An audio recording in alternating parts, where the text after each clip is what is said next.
Máme tady super dítě. Dron Antigravity A1 8K 360-kový dron. To znamená, tento dron je v něčem první. Je první v tom, že má čočku nahoru a čočku dolů a zabírá opravdu celý okolí a softwarově dokonce vymaže i ten dron, který je uprostřed. Takže je to, jak kdyby bylo oko, který kouká všude. A nejlepší na tom je, že vy jste to oko. A to není jenom jako sranda, protože vy ovládáte dron tak, že si nasadíte brýle a tudíž se vsunete do té čočky, do toho dronu. Takže kde dron letí, jste i vy. A teďka přijde to nejlepší. Kam se podíváte, tam koukáte. Takže dron letí rovně, ale já si řeknu, že tamhle běží kráva po louce a koukám na ní. Dron furt letí rovně, ale já sleduju tu krávu dole. Nebo toho orla, co letí vedle mě. To je úplně úžasný. Nejlepší na tom je, že ten záznam z toho se natočí jako ta koule, která letí. To znamená, já si potom můžu rozhodnout, co si vyberu, co jsem vlastně natáčet chtěl. Já proletím okolo hradu, ale budu natáčet stáje. Například. A nebo budu natáčet hrad i stáje.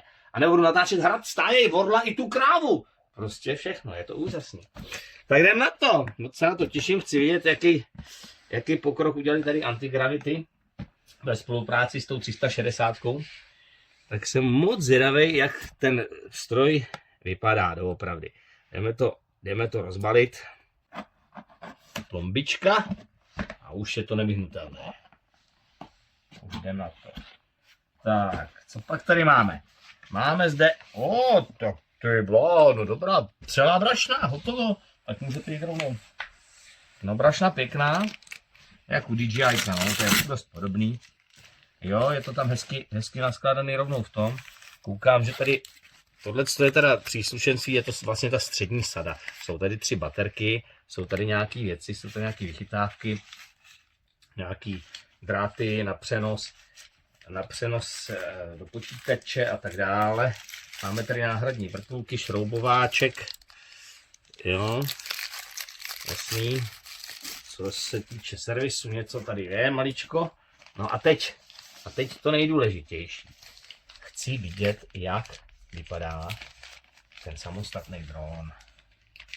Jdeme na to. Tak, co pak nám tady obsahuje takováhle krabička. Tohle je ta krabička. Ježišmarja, teď jdu za blbce do toho. Jak se to otvírá? Asi takhle, jasně. A je to vončo. Tak pojď ty krasavče. Pojď mezi nás, ukaž se nám. No, vypadá to jako Mini 4 nebo Mini 5 Pro, je to dost podobný. Takhle vzhledově a skládáním, co se týče skládání, je to velice podobný tomu dronu od DJI. Je vidět, že tam nějaký gimbal je. V podstatě, toto je ta čočka 360. Takže 2 spojený k sobě a v obě zabírají jakoby rybí oko. Takže opravdu, když to letí, tak snímá celý prostor okolo celého dronu a dokonce ten dron mezi tím jakoby vymaže. No, mrkneme na to, jak to vypadá, když se to postaví. Skládání, jo, je to trochu jiný. U DJI se ty nožičky takhle vyjíždějí, tady se dává jenom prostě do stran. Jo, a potom to ještě má výsuvné nožičky kvůli čočce. No a je to takhle pěkný. Baterka už je v tom vsunutá jedna. No, vypadá to perfektně, co se týče kvality zpracování, vypadá to velice dobře. Jo, řekl bych, že přijde mi to i maličko robustnější než u toho DJI třeba Mini 4, ale zpracování teda říkám, je to v pořádku. Nelíbí se mi to dost. Jdeme dál. Máme tady brýle, VR brýle, aby jsme lépe viděli. Takže vlastně celé ovládání tohoto dronu je pomocí těchto Googles nebo brailí. No, ty brýle vypadají taky velice dobře. Vypadají opravdu dobře. Co se týče jako fakt kvality zpracování, je to všechno krásný. čistý, pěkný. Jo, je to dobrý. Krytky, jasně.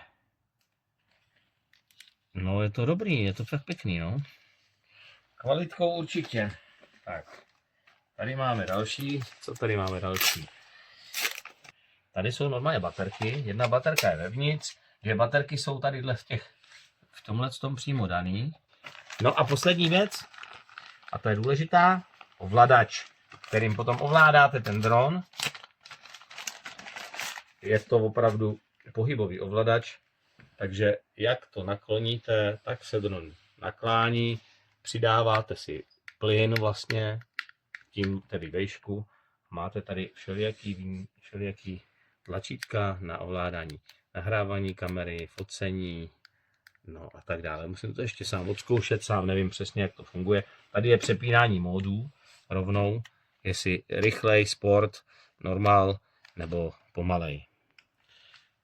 Ovladač je jako, musím říct, perfektní. Drží se skvěle, myslím, že jako naprosto vyhovující pro většinu rukou. No a to by bylo tak nějak všecko.